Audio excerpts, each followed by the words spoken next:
Assalamualaikum warahmatullahi wabarakatuh. Terima kasih telah hadir pada perkuliahan daring hari ini. Mungkin kalau melihat judul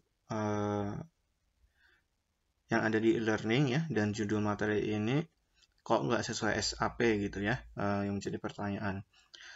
Mungkin ini ada sedikit materi yang saya balik ya, jadi yang seharusnya ada di pertemuan tengah dan akhir yang berkaitan dengan pengembangan sistem saya pindahkan ke awal dulu. Kenapa? Karena agar materi-materi tentang pengembangan sistem dan flowchart yang berkaitan dengan tugas besar agar selesai terlebih dahulu. Lalu materi-materi dasar dan tambahan akan saya pindahkan di belakang. Oleh karena itu, kita akan belajar bahasan mengenai pengembangan sistem. Di sini yang dari pengembangan sistem yang kita pelajari awal saat ini adalah mengenai bagaimana analis sistem dan programmer ya. Jadi bagaimana kaitan dua profesi tersebut ya dengan pengembangan sistem. Baik, kita mulai kuliahnya. Jadi analisis sistem dan desain sistem ya.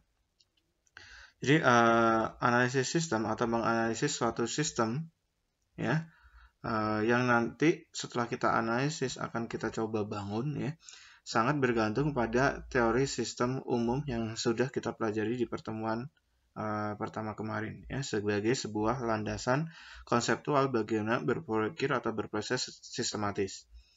Tujuannya adalah untuk memperbaiki berbagai fungsi di dalam sistem yang sedang berjalan agar menjadi lebih efisien. Jadi seperti kita pahami bahwa kalau kita mau merancang atau mendesain suatu sistem ya, kalau kita terjun di lapangan ya, sebenarnya sistem itu secara nyata sebenarnya sudah ada ya, atau mungkin sudah berjalan. Yang di sini kita orang TI adalah menganalisis sistem tersebut ya, berusaha mendesain ulang ya. Jadi proses re-engineering dari sistemnya ya, mendesain ulang, merekayasa ulang, memperbaiki berbagai fungsi dalam sistemnya yang sedang berjalan ya, agar menjadi lebih efisien.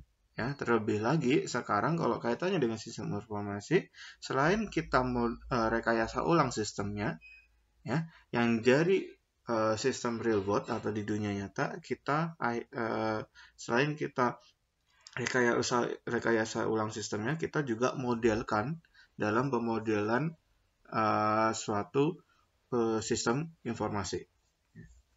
Jadi di sini kita mengubah sasaran sistem yang sedang berjalan saat ini. Kita merancang ulangnya atau mengganti output yang sedang digunakan yang berusaha outputnya itu menghasilkan sesuatu yang lebih baik ya, untuk mencapai tujuan yang sama. Jadi kita harapkan dengan perancangan dan pengembangan sistem, rekayasa ulang proses yang ada ya, itu membuat outputnya menjadi lebih baik, tapi tetap memenuhi tujuan yang sama ya, dengan seperangkat input yang lain atau untuk melakukan perbaikan yang serupa. Pengembangan suatu sistem. Jadi pengembangan sistem atau sistem development ya, dapat berarti kita menyusun suatu sistem yang baru untuk menggantikan sistem yang lama secara keseluruhan atau cukup memperbaiki sistem yang ada. Jadi gini, misalnya organisasi tersebut kalau sudah berjalan pasti minimal sudah punya sistem nyatanya ya, sistem di dunia nyatanya. Tapi belum tentu dia punya sistem informasi ya. Jadi kita analisis sistemnya ya, kita analisis sistemnya. Kalau kita rekayasa ulang, kita melakukan pengembangan sistem dengan merekayasa ulang sistemnya ya, karena kita sebagai seorang engineer. Sistem yang sudah kita rekayasa itu ya, yang kita harapkan lebih baik dari sistem yang lama ya, kita modelkan ke sistem informasi seperti yang saya singgung tadi dari awal. Atau sebenarnya dia sudah punya sistem informasi, ya, tapi karena seiring dengan perkembangan waktu, ya, seiring dengan kebutuhan bisnis, terdapat sistem ini ternyata tidak bisa mengakomodir sistem informasinya, ya, ternyata tidak bisa mengakomodir proses yang di dunia nyata yang sudah berkembang. Nah, karena itu kita menyesuaikan dengan sistem di dunia nyata yang sudah berkembang, kita juga bisa memperbaiki sistem informasi yang ada, meningkatkan sesuai dengan kondisi sistem di dunia nyata yang saat ini, kita modelkan, kita ulang, ya, sesuai dengan sehingga sistem informasinya bisa mengakomodir permasalahan yang ada. Nah, karena itu saya singgung tadi, ya, kita mengembangkan sistem itu bisa mungkin dari awal, ya, dan saya singgung juga mungkin karena ada pertumbuhan bisnis, permasalahan baru, ya, lalu, ya, ataupun peluang-peluang, ya, seiring dengan kondisi lingkungan kita yang berubah, ya. Mungkin kita harus memperbaiki sistem yang ada sekarang. Perbaikan sistem itu juga akan mempengaruhi atau kita butuhkan sistem informasi yang lebih baik juga. Jadi sistem yang lama ada kalanya kita perlu perbaiki ataupun kita ganti, ya. Benar-benar kalau diganti berarti kita bangun dari awal. Kalau kita perbaiki sistem yang sama, ya, blueprintnya masih ada, pendokumentasian sudah masih ada, lalu kita lakukan perubahan-perubahan fungsi dari sistemnya. Ya. Itu disebabkan karena beberapa hal. Pertama, adanya permasalahan-permasalahan, ya, yang timbul di sistem yang lama. Ada yang sesuatu yang tidak beres, tidak sesuai, atau informasi yang dihasilkan sudah tidak akurat atau valid misalnya, ya. Lalu pertumbuhan yang berorganisasi saya singgung tadi, ya, bisnis kita semakin besar, ya, bisnis kita semakin besar, proses kita semakin rumit, ya. Oleh karena itu kita perlu lakukan pengembangan dan rekayasa sistemnya. Lalu kedua, misalnya tadi saya singgung, lingkungan kita berubah, ada kesempatan opportunity baru, ya. Misalnya tadi yang dulu kita manual, kita sudah punya sistem informasi, tapi tidak terintegrasi atau tidak dibuat dalam konsep web based, ya. Jadi hanya di sistemnya hanya desktop, ya, misalnya. Karena kita akhirnya bisnisnya berkembang, kita akhirnya punya toko online, kita ubah sistem yang desktop tadi, ya, kita bikin sistem yang web based, ya. Web based ini sehingga bisa diakses dengan melalui internet, ya, di lokasi yang lain, ya, karena bisnis kita tadi ada kesempatan baru mengakomodir pola konsumsi masyarakat yang berubah ke online misalnya. Lalu ada instruksi-instruksi atau arahan-arahan khusus, ya, dari pemilik perusahaan, ya. Jadi pemilik perusahaan mungkin kan punya visi ke depan, ya. Jadi misalnya saya pengen bisnisnya misalnya tadinya si perusahaan kita itu bisnisnya di jasa, ya. Lalu akhirnya karena bisnis kita ternyata ingin dirubah misalnya dari jasa, kita juga ingin memproduksi produknya, gitu, ya. Jadi tidak hanya menyajikan jasanya misalnya, ya. Tapi kan kita harus ada industri manufakturnya juga misalnya, ya. Berarti kan kita harus menyesuaikan, ya. Kita harus punya sistem informasi baru yang mengakomodir visi dari tadi pemilik perusahaan untuk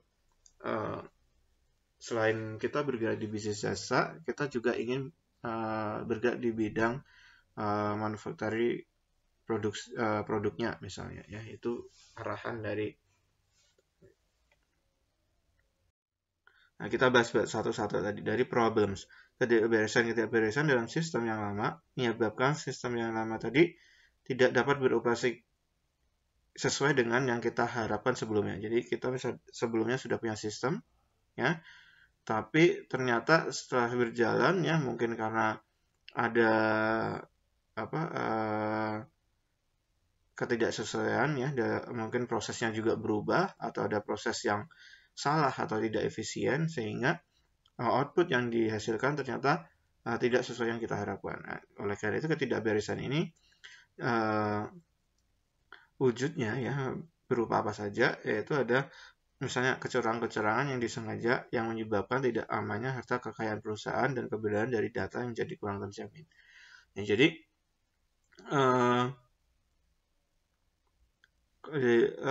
jadi salah satu pengembangan sistem itu adalah jadi salah satu titik dari organisasi ketika dia butuh sistem atau tidak adalah di alasan pertama ini, ya. Jadi biasanya, ya, tadi mungkin kita punya bisnis keluarga, ya, bisnis keluarga. Bisnis keluarga mungkin dikelolanya hanya sekian beberapa orang.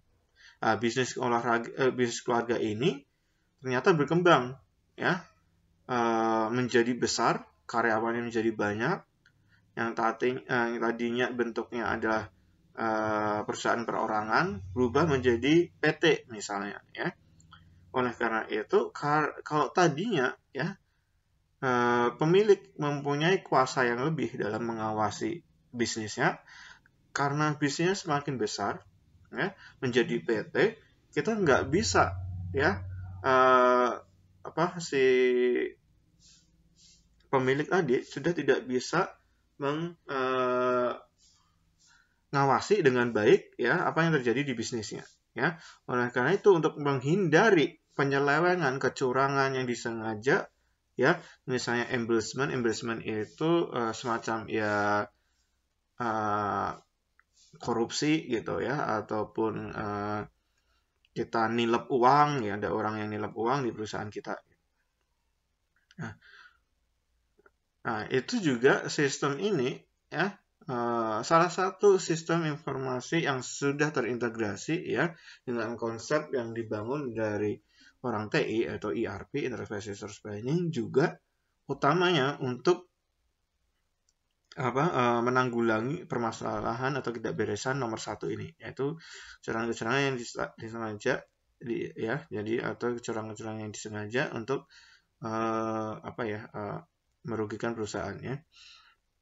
Nah, karena di ERP itu, ya, kalau kalian tahu di sistem informasi ERP itu, ya, setiap akun, ya, setiap individu ketika menjalankan proses pekerjaannya, ya, di situ ada indikator nilai, ya, misalnya indikator nilai rupiah yang diproses. Jadi misalnya ada barang yang masuk gitu, ya, yang masuk kita mengadakan barang atau pesan bahan baku itu 1000, ya.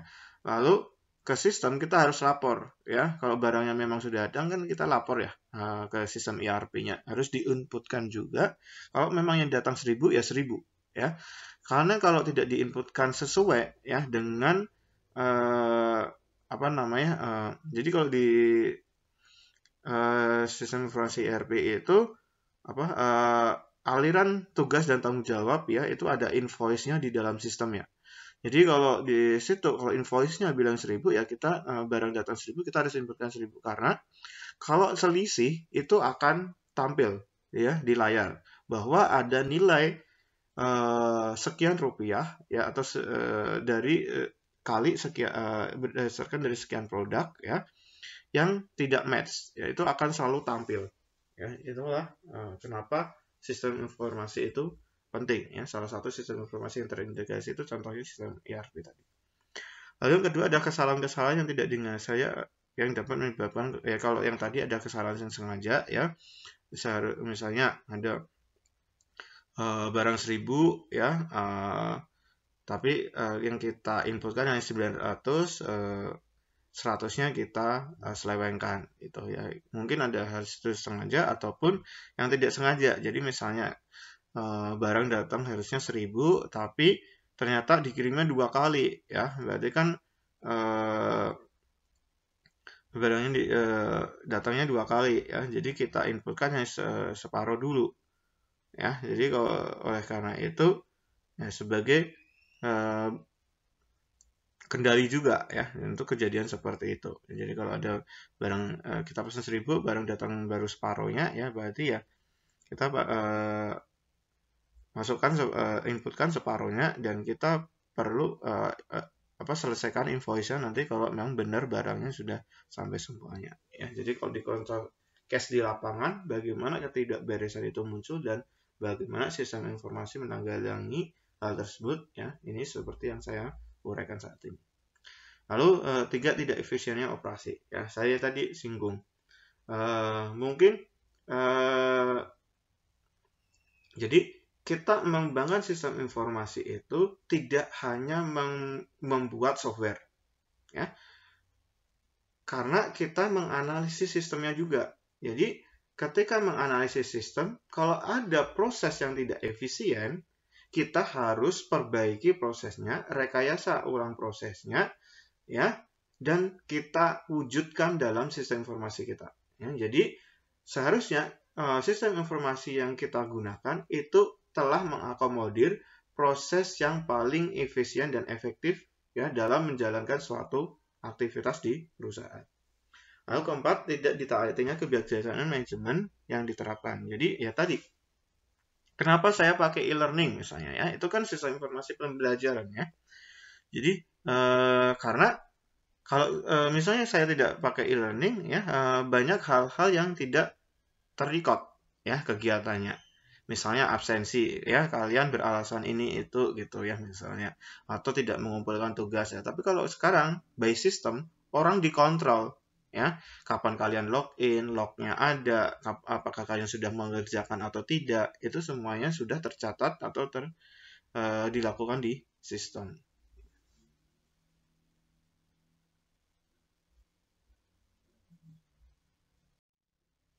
Lalu berkaitan dengan problem yang kedua adalah tadi permasalahan pertumbuhan organisasi. Jadi bisnis kita berkembang, organisasi kita semakin besar. Jadi pertumbuhan organisasi yang menyebabkan harus disusunnya sistem yang baru. Ya tadi, misalnya kita tadinya hanya 1 toko kecil, lalu kita sekarang punya 5 toko. Ya bagaimana kita kan perlu mengintegrasikan ya kondisi stok misalnya di 5 toko tersebut. Ya, berarti kita butuh ya sistem yang mengakomodir yang bisa mengintegrasikan kondisi stok dari 5 toko kita misalnya ya. Lalu pertumbuhan organisasi diantaranya adalah kebutuhan informasi yang semakin luas ya, volume pengolahan datanya semakin meningkat, semakin banyak ya. Tadi kalau kita mungkin tadinya hanya punya 1 toko ya, untuk ngitung rekap profit sebulan mungkin masih bisa. Bayangin kalau kita tokonya sebanyak Alfamart dan Indomaret hanya tersebar di seluruh Indonesia. Nah, bagaimana kita ngerekap hitungan laporan keuangan ya, atau estimasi biaya ataupun profit ya dari seluruh toko tersebut ya. Jadi volume datanya semakin besar, oleh karena itu kita butuh bantuan sistem yang membantu kita ya menanggulangi pengolahan data yang besar tadi.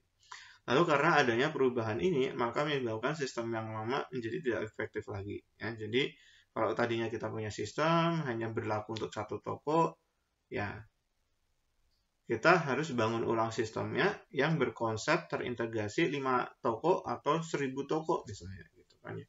Sehingga sistem lama sudah tidak dapat memenuhi lagi kondisi kebutuhan informasi yang dibutuhkan manajemen di kondisi saat ini. Lalu kesempatan. Jadi teknologi informasi telah berkembang sangat cepat ya. Jadi setiap saat ada sesuatu yang baru ya, dari dunia teknologi dan informasi ya.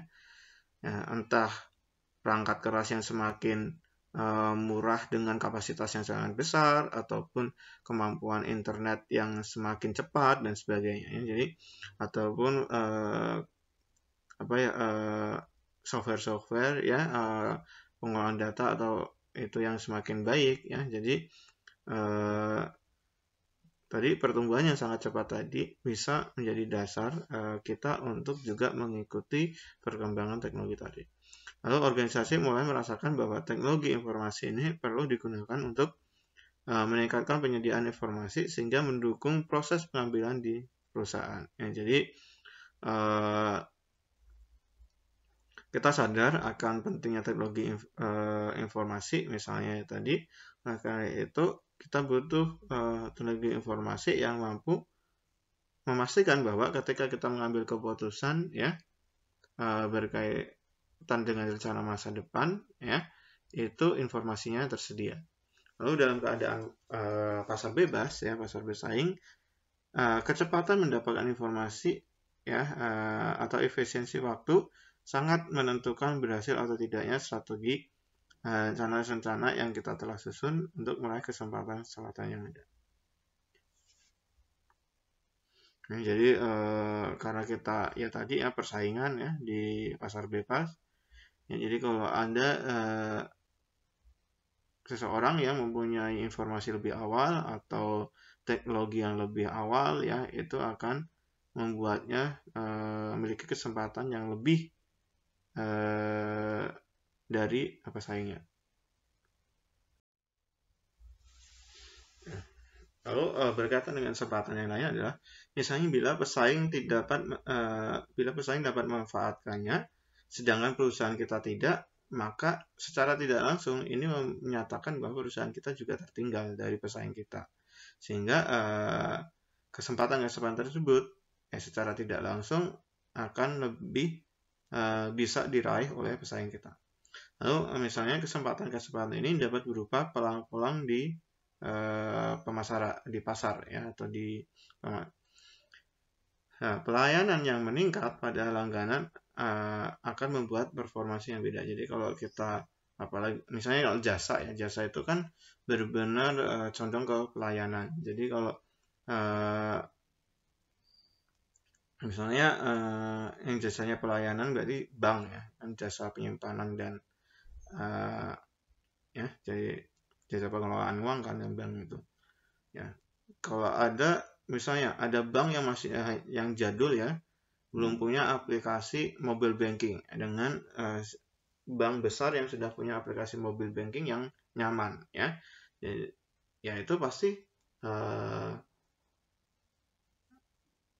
si bank yang sudah punya teknologi yang cukup ya, itu dapat memberikan pelayanan yang lebih dari pesaingnya yang tadinya hanya masih manual. Jadi kalau apa-apa simpan pinjam harus ke bank.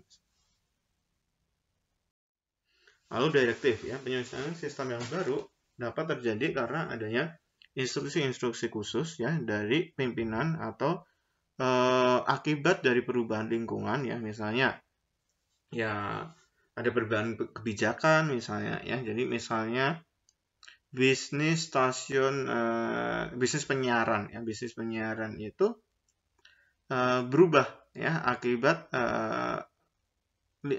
pengaruh dari lingkungannya. Jadi kan kalau dulu TV itu disiarkan dengan antena ya, gelombang radio, tapi gelombang radio penuh gitu ya, lalu sebenarnya juga kualitasnya lebih baik digital. Oleh karena itu kan sesuai ketentuan mulai tahap tahun sekian keputusannya adalah semua layanan TV harus disediakan dalam digital ya. Digital itu tidak harus berlangganan ya, maksudnya digital decoder box yang pakai parabola itu ya.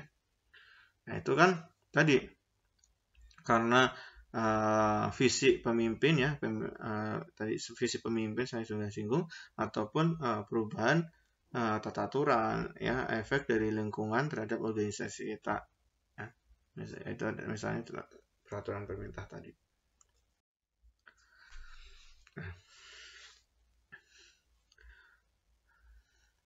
Jadi konsep tadi kemarin di pertemuan pertama kita sudah belajar mengenai konsep dasar dari sistem ya. Lalu apa sih kaitannya teori di sistem umum dengan kalau kita pahami ya, kita kaitkan dengan sistem di informasi atau langkah mendesain sistem informasi ya. Jadi konsep teori sistem umum yang pertama misalnya komponen-komponen dari suatu sistem yang berinteraksi ya, kepentingannya atau kaitannya dengan aktivitas mendesain sistem informasi adalah karena di teori sistem umum elemen-elemen itu antar sistemnya berinteraksi. Oleh karena itu di sistem informasi kita perlu menggambarkan komponen-komponen hubungan antar elemen sistem tadi selama proses analisis. Lalu kedua, sebuah sistem adalah suatu kesatuan berbagai komponen yang terintegrasi ya. Jadi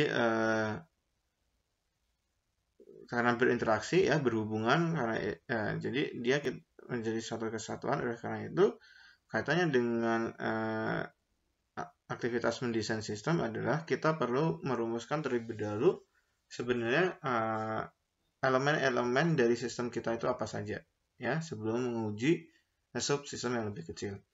Lalu di teori sistem umum, sistem adalah pengejar tujuan atau purpose based ya. Jadi karena itu, karena dia purpose based ya, fokusnya pada tujuan ya, tujuan dari sistem itu sendiri. Oleh karena itu saat mendesain sistem kita perlu mengintegrasi tujuan dari sistem informasi kita yang kita akan bangun ya.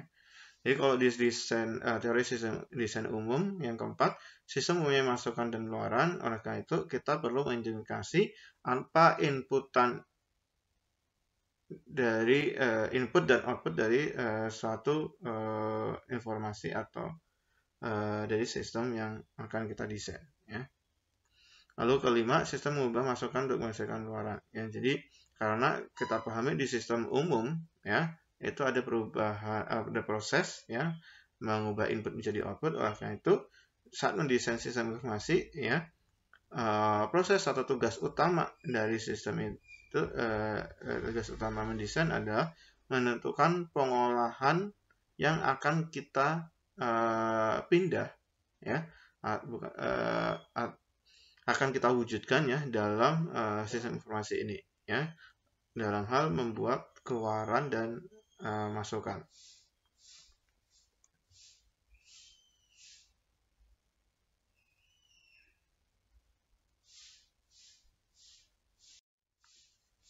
Lalu dari sistem umum yang keenam adalah sistem menunjukkan adanya entropi ya. Jadi karena itu saat mendesain sistem ya, pengolahan informasi harus kita pahami bahwa merupakan suatu hal yang krisis atau krusial bagi keberhasilan suatu organisasi ya. Lalu teori sistem umum yang ke-7 ya, sistem itu perlu kontrol ya, agar memastikan output yang dihasilkan itu memenuhi tujuan yang kita harapkan. Oleh karena itu saat mendesain informasi, sistem informasi yang kita bangun ya pasti bertujuan membantu mengendalikan organisasi ya. Jadi oleh karena itu saat kita memindahkan proses di dunia nyata ke proses pengolahan di sistem informasi ya, oleh karena itu proses kontrol di dunia nyatanya juga akan kita wujudkan di sistem informasinya. Jadi sistem informasi harus mempunyai umpan balik ya bagi suatu aktivitas kerja ya, unjuk kerja, serta harus dikendalikan oleh user yang berwenang ya. Jadi harus ada umpan balik ya atau respon ya dari sistemnya. Misalnya gini ya, jadi kalau ada dulu di saya singgung ya, ketika penginputan atau perwalian ada kesalahan penginputan mata kuliah. Oleh karena itu ada proses kontrol berupa add and drop ya yang dilakukan di minggu ini misalnya ya. Jadi ada perbaikan KRS yang sudah diinput ya. Dan harus dipastikan bahwa user yang berwenang yang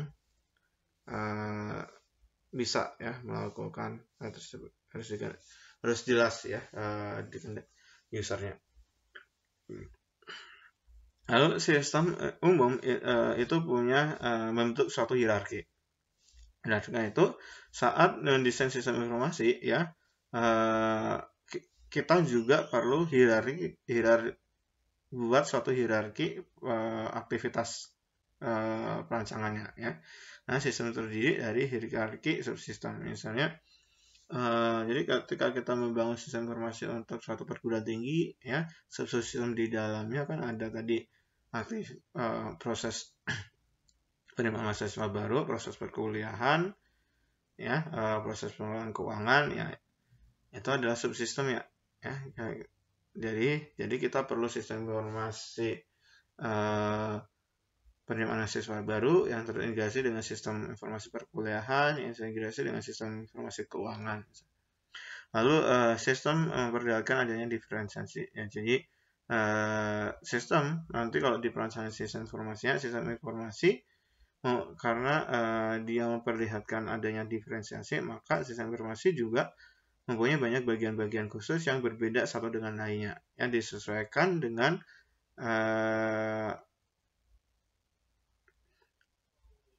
proses dan pemenuhan tujuan sistemnya.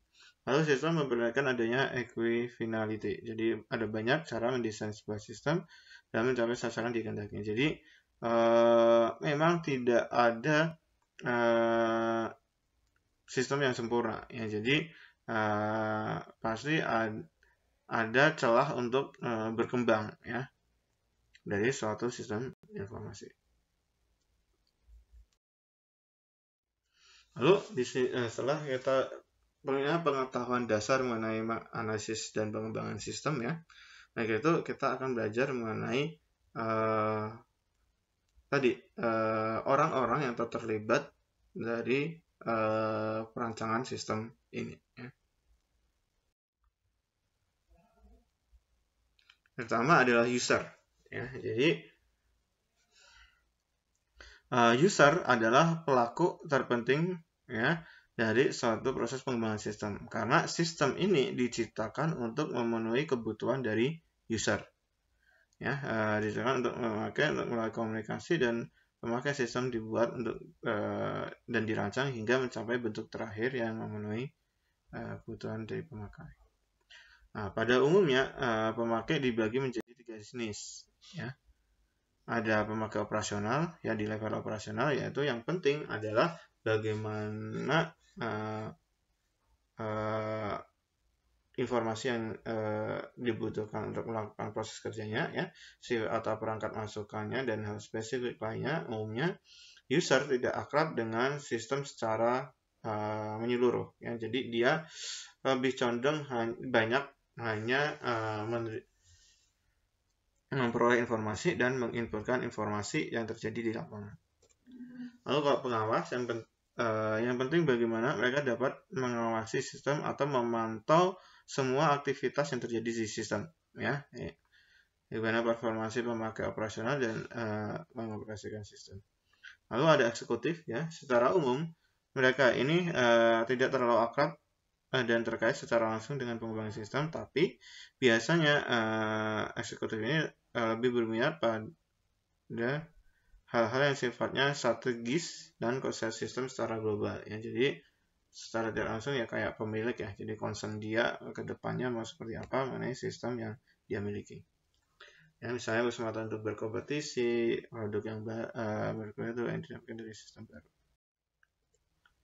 Lalu manajemen ya. Selain user ada manajemen. Umumnya terdiri dari 3 jenis manajemen, yaitu user management, menangani pemakaian keseharian ya, di mana sistem baru akan diterapkan.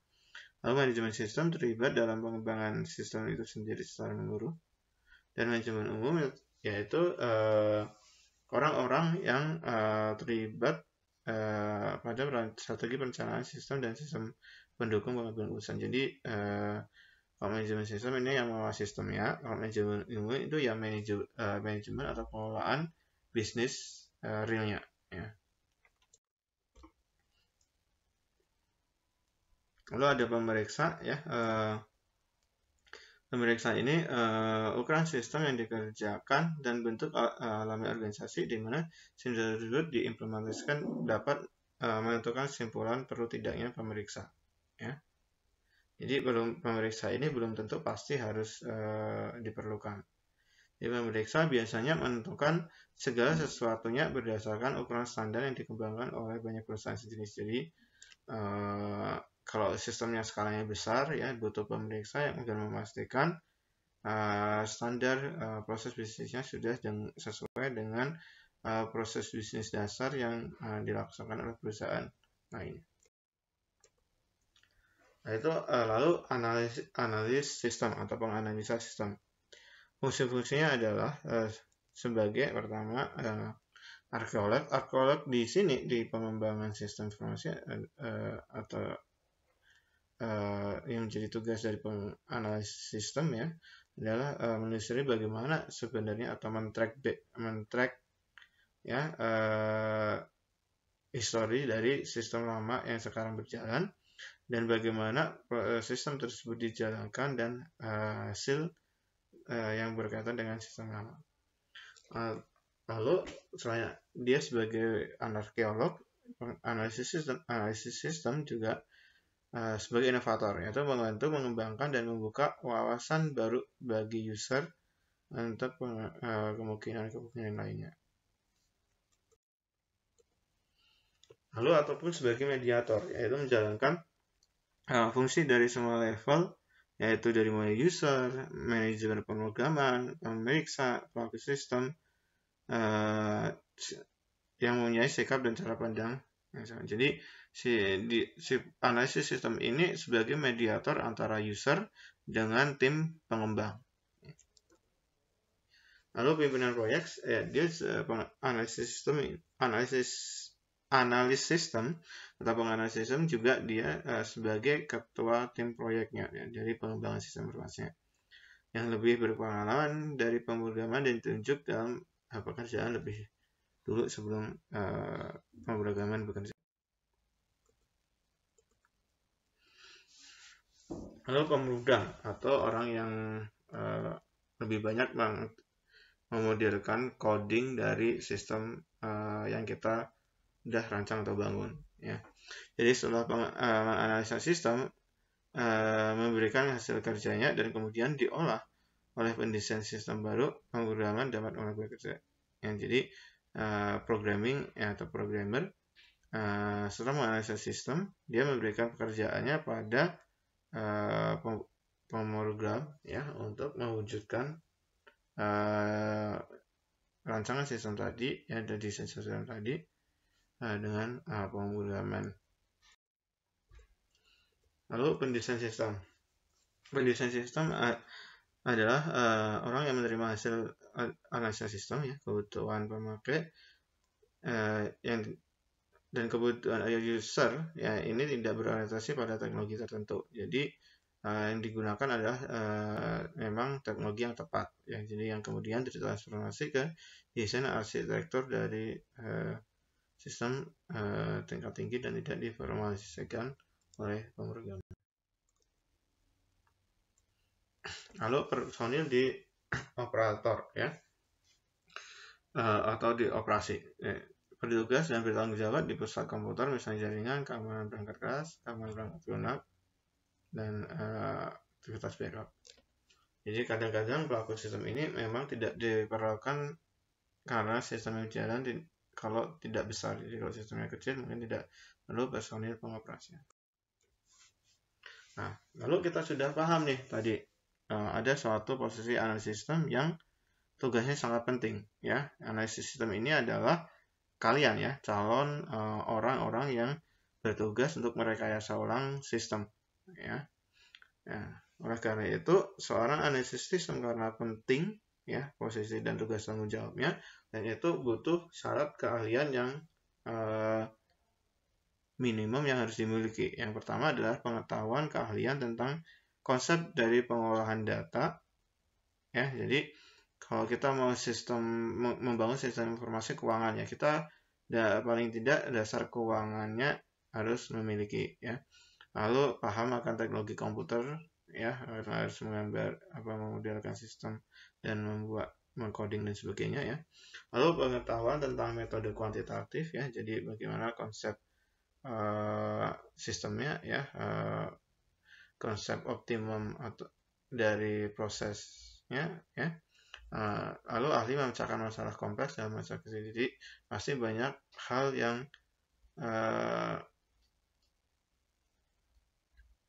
kompleks ya saat kita mendesain atau membangun sistem ini. Nah, itu soal analisis sistem ya harus punya kemampuan komputasi yang baik sehingga dia dapat mengabstraksikan masalah itu ke kita pilah-pilah ya, kita bisa pecah-pecah. Lalu ahli berkomunikasi dan karena dia juga sebagai mediator tugas dan tanggung jawab dari analisis sistem ini. Nah, itu dia perlu kemampuan berkomunikasi yang baik sehingga menjembatani ya keinginan user dan kemampuan dari programmingnya.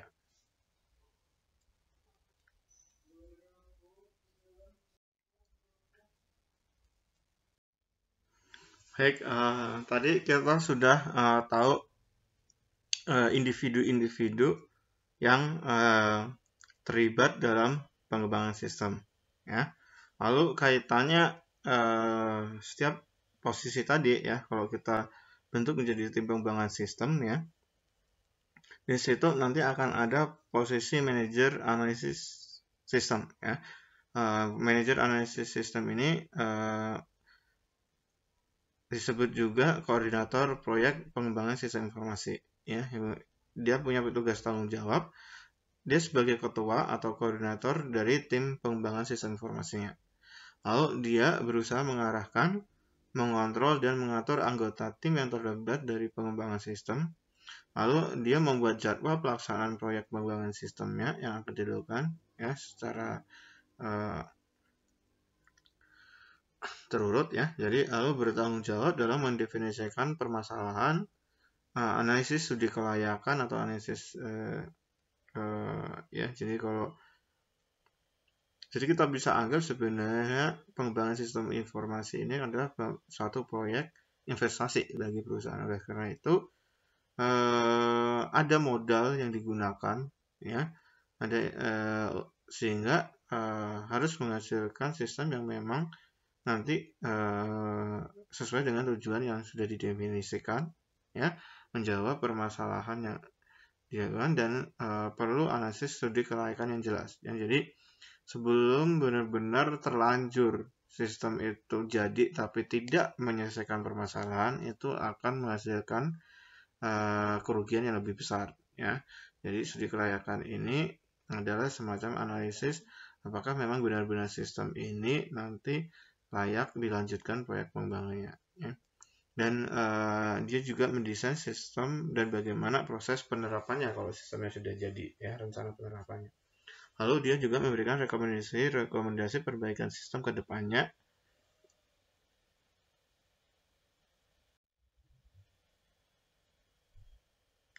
Lalu ada posisi ketua analisis sistem ya. Jadi ketua analisis sistem ini biasanya menjabat sebagai wakil dari manajer analisis sistem. Tugasnya adalah membantu tugas-tugas dari manajer analisis sistem yang tadi cukup lumayan banyak dan mewakilinya bila manajer analisis sistem berhalangan. Lalu ada analis sistem senior, merupakan analis sistem yang sudah berpengalaman menangani atau mendesain sistem yang besar dan memiliki trik menyelesaikan desain secara lebih cepat dan fleksibel tanpa meningkatkan biaya operasional. Jadi gini, jadi kalau pengembangan sistem kalau kalian bekerja di satu perusahaan sistem informasi ya, misalnya kalau kalian seperti ERP ya, kalian kerja di SAP atau Oracle dan sebagainya itu ya. Jadi ada memang tidak orang TI tidak terlalu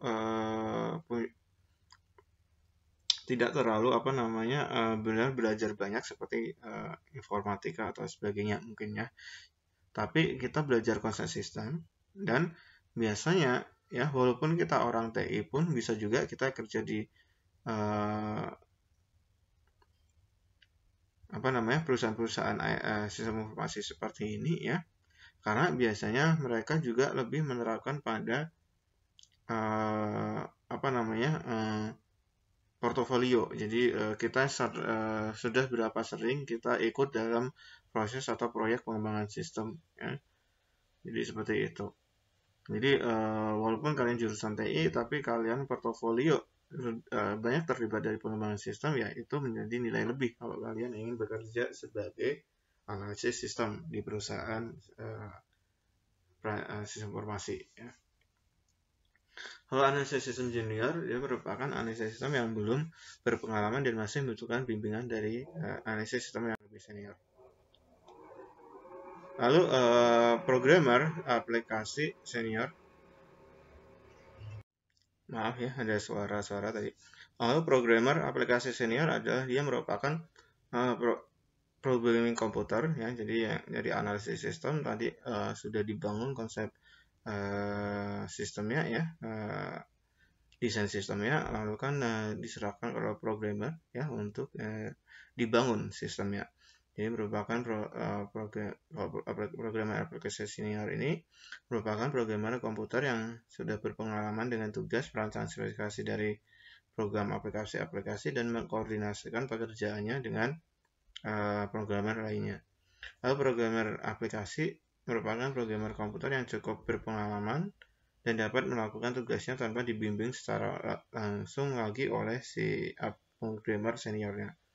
Lalu programmer aplikasi junior merupakan programmer komputer yang belum berpengalaman dan masih perlu bimbingan langsung dari programmer senior.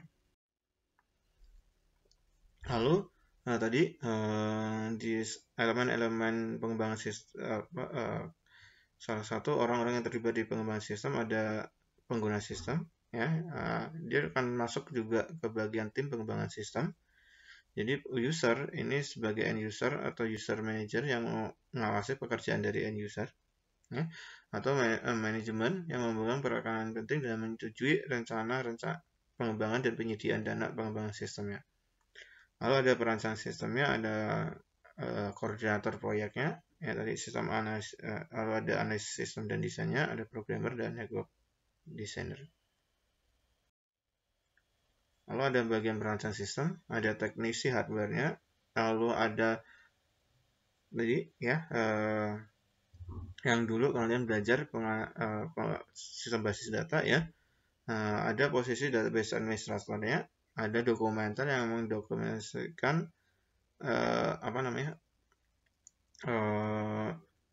semua aktivitas dari perancangan sistemnya, ya. Nanti kalian wujud dokumenter ini akan membuat catatan blueprintnya. Lalu software tester yang mengetes softwarenya kalau sudah selesai, lalu graphic designer yang merancang user interface, ya, atau GUI-nya, ya.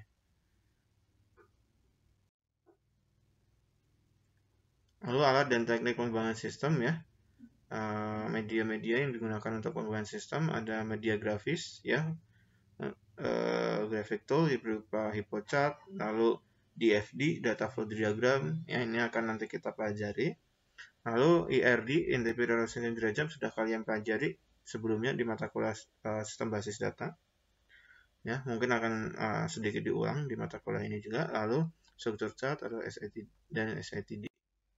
Lalu ada diagram chart, ya, atau activity chart, yaitu sistem flowchart, ya, program flowchart atau prepare workflow chart. Ini berbagai flowchart proses, ya, atau aktivitas yang perlu kita gambarkan, ya. Ada proses flowchart di situ, salah satunya Gantt chart menggambarkan aliran waktunya, ya, aliran proses beserta waktunya. Kalau proses flowchartnya adalah rangkaian proses bisnis, ya, yang terjadi secara manual. Lalu diagram chart, ya, layout charting, personal interest charting, lalu work distribution chart atau pembagian tugas dan jawab, lalu struktur organisasi dari tim pengembangan sistemnya. Lalu teknik publiknya, ya, teknik manajemen proyek, penjadwalan, ya, CPM dan PERT, ini kalian juga udah belajar, ya. Ya, mirip Gantt chart tapi kan lebih detail, ya, keterangan waktunya. Lalu fact finding teknik, ya, itu ada tools ataupun metode-metode yang digunakan untuk menganalisis kebutuhan sistem atau merancangnya ya. Dari penemuan fakta ini kita gunakan metode-metode seperti interview, observasi, proses secara langsung di lapangan. Jadi kan kalian harus menginterview proses yang sebenarnya terjadi, bagaimana, kebutuhan informasi yang diperlukan apa, lalu informasi yang dihasilkan apa. Lalu kalian juga selain mewawancara, kalian amati langsung, observasi bagaimana proses itu dilaksanakan. Lalu mungkin kalau butuh terus mempersingkat interview, ya kita gunakan questionnaire dan proses sampling. Jadi kita tidak perlu tanya semua operator di bagian proses yang sama, ya cukup kita sampling perwakilannya saja. Lalu teknik pembuatnya juga ada cost effective analysis, yaitu ya tadi untuk studi kelayakannya, inspeksi dan berbagai meeting. Lalu yang tadi sudah kita singgung, sistem ya di dunia nyata ya itu kita bangun menjadi suatu sistem informasi ya. Sistem informasi ini punya suatu model ya yang menggantikan atau mirip dengan atau wujud yang mewakili ya proses yang terjadi di dunia nyata atau yang manual dilaksanakan ya. Jadi model adalah penyederhanaan dari sesuatu. Jadi model ini mewakili objek atau aktivitas yang disebut entitas. Jadi model umum perusahaan terdiri dari sistem fisik dan sistem konseptualnya. Jadi sistem fisiknya meliputi elemen input, elemen transformasi prosesnya, elemen output, serta menyediakan jalur untuk sumber dayanya. Lalu sistem konseptual terdiri dari data dan informasi yang mewakili sistem fisiknya. Ya. Jadi bagian integral dari sistem konseptual adalah feedback ya dari atau proses mekanisme pengendaliannya. Dan mekanisme pengendalian ini dari suatu perusahaan bisnis diwakili oleh manajemen dan jadi yang menjadi kontrol aktivitas apakah proses bisnis nyata di manual di perusahaan itu berjalan dengan baik kan manajemen ya yang menilai. Dan lingkaran umpan balik diwakili oleh arus informasinya. Nah, jenis-jenis model itu banyak macamnya, seperti juga dengan sistem. Ya. Jadi model ini ada suatu entitas penggambaran entitas dari dunia nyata. Ya. Jadi model fisik adalah penggambaran entitas dalam bentuk 3 dimensi. Ya. Model fisik dalam dunia nyata meliputi maket pabrik, prototipe, dan produk. Jadi nanti kalau kalian di PTLP bangun maket ya tata letak ya, itu adalah model dari model fisik dari sistem pabriknya. Model fisik ini membantu mencapai tujuan yang tidak dapat dipenuhi dengan benda nyata. Contoh lebih cost efisien untuk memodelkan.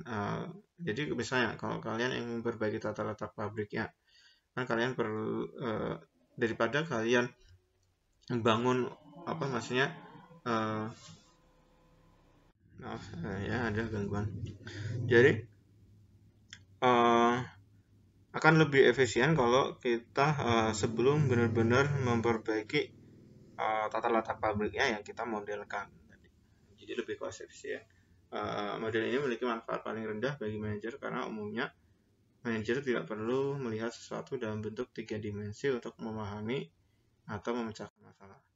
Model naratif, model ini sering digunakan namun jarang sekali dikenali sebagai suatu model. Model naratif ini adalah penggambaran entitas secara lisan dan tulisan. Jadi seorang pendengar atau membaca dapat memahami entitas atau narasi dari cerita. Jadi penceritaan ulang atau pendeskripsian itu juga salah satu model dari dunia nyata. Lalu model grafik ya menggambarkan entitasnya dalam sejumlah garis, simbol atau bentuk ya. Jadi model grafik ini digunakan dalam bisnis untuk mengkomunikasikan informasi, misalnya laporan tahunan. Nah, model grafik ini digunakan untuk perancangan sistem informasi juga.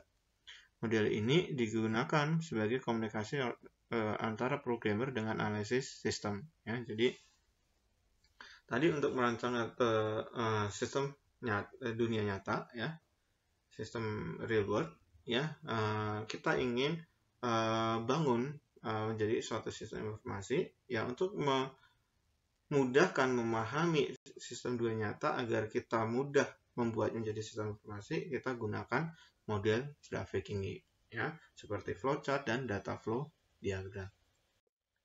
Nah, model matematis adalah ini yang kalian pelajari di PEMSIS dan OR, ya. Jadi sebuah formula untuk persamaan matematika adalah suatu model matematis. Jadi keunggulan model ini adalah ketelitian dalam menjelaskan hubungan antar objek yang terlibat. Model ini dapat menangani hubungan berdimensi lebih banyak daripada model grafik 2 dimensi atau model fisik yang 3 dimensi.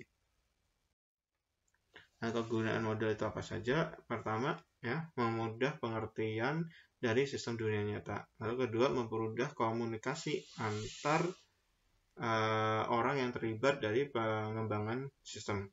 Lalu memperkirakan kondisi masa depan, ya. Jadi misalnya kalau kita ingin tadi memodelkan dunia nyata dalam suatu sistem informasi, membangun sistem informasi untuk lebih mudah dalam merekayasa ulang proses bisnisnya menjadi lebih baik, ya. Jadi kita gunakan model tadi, flowchart dan data diagram, sehingga kita bisa memperkirakan masa depannya. Nah, sebenarnya sistem ini untuk apa sih? Ya, sistem informasi itu, sistem informasi kan tadi kita singgung untuk pengambilan keputusan dalam manajemen. Ya, jadi manajemen pengambilan keputusan adalah tindakan manajemen dalam pemilihan berbagai alternatif untuk mencapai tujuan atau sasaran dari organisasi. Kegiatannya dilangsungkan setelah keputusan diambil, ya. Jadi keputusan yang dilakukan oleh manajer tingkat bawah sifatnya adalah aktivitas rutin, ya.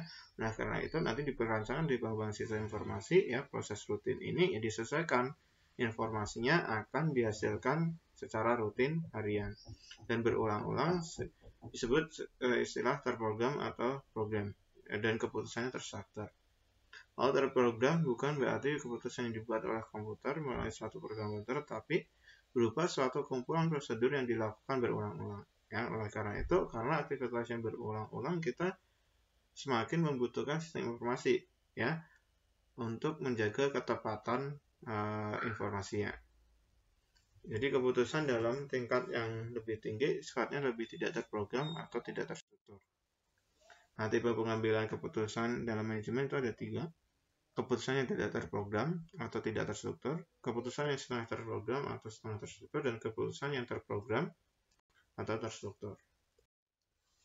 Keputusan yang tidak terprogram ini, ya, berupa keputusan yang tidak terstruktur, sifatnya adalah tidak terjadi berulang-ulang atau tidak selalu terjadi. Jadi misalnya kalau di sistem dunia nyata, ya, kalau kita mau mengambil keputusan, kita butuh informasi. Ya, untuk mendukung keputusan tidak struktur ini biasanya karena terjadi permasalahan tertentu, ya. Tapi sistem informasi yang kita bangun harus mampu menyediakan informasi untuk hal-hal pengambilan keputusan yang tidak struktur seperti ini juga. Keputusan ini dilakukan oleh manajemen tingkat atas. Informasi untuk pengambilan keputusan tidak terstruktur tidak mudah didapatkan. Oleh karena itu, kalau kita bangun suatu sistem informasi, akan membantu, ya, menyediakan informasi tersebut, ya. Lalu pengalaman manajemen merupakan hal yang sangat penting dalam pengambilan keputusan yang tidak terstruktur tadi. Lalu keputusan setengah terprogram, ya, keputusan setengah terstruktur sifatnya adalah sebagian yang dapat diprogram sehingga masih membutuhkan pertimbangan-pertimbangan dari mengambil keputusan. Keputusan ini biasanya bertipe sering bersifat rumit dan membutuhkan perhitungan-perhitungan serta analisis yang lebih rinci. Keputusan terprogram, yaitu keputusan yang terstruktur sifatnya adalah berulang-ulang dan rutin sehingga dapat diprogram sebelumnya. Ya, jadi karena itu kalau kita bangun sistem informasi, aktivitas-aktivitas yang rutin berulang, ya, itu membutuhkan informasi yang rutin, ya. Oleh itu pemrogramannya juga lebih mudah. Jadi kita modelkan prosesnya, ya, lalu kita sesuaikan karena kita sudah tahu inputnya akan seperti apa dan outputnya akan seperti apa dan akan berulang. Keputusan terstruktur ada terjadi dan dilakukan terutama pada manajemen tingkat bawah. Jadi misalnya kayak proses transaksi di kasir. Ya, proses transaksi di kasir itu kan proses yang berulang-ulang, ya. Proses transaksi kasir di Indomaret atau Alfamart itu kan proses yang berulang-ulang ya sebenarnya. Jual transaksi penjualan itu. Dan bagaimana rekap struk ya penjumlahan total pembayaran ya itu kan udah jelas ya. Bagaimana prosesnya, bagaimana pengolahan data dan informasinya, lalu bagaimana output yang diharapkan. Nah, ini hierarkinya ada seperti ini ya. Manajemen atas itu informasinya tidak berulang, tidak terprogram, tidak terstruktur ya. Manajemen bawah biasanya berulang-ulang, terprogram, terstruktur, dan mudah diprediksi. Mungkin cukup sekian materi kuliah hari ini mengenai pengembangan sistem dan tim pengembangan sistem. Sedikit bahasan mengenai apa itu model juga ya. Nanti kita akan pelajari lebih lanjut di pertemuan minggu depan. Cukup sekian kuliah hari ini. Apabila ada pertanyaan bisa ditanyakan di e-learning maupun di grup WhatsApp. Assalamualaikum warahmatullahi wabarakatuh.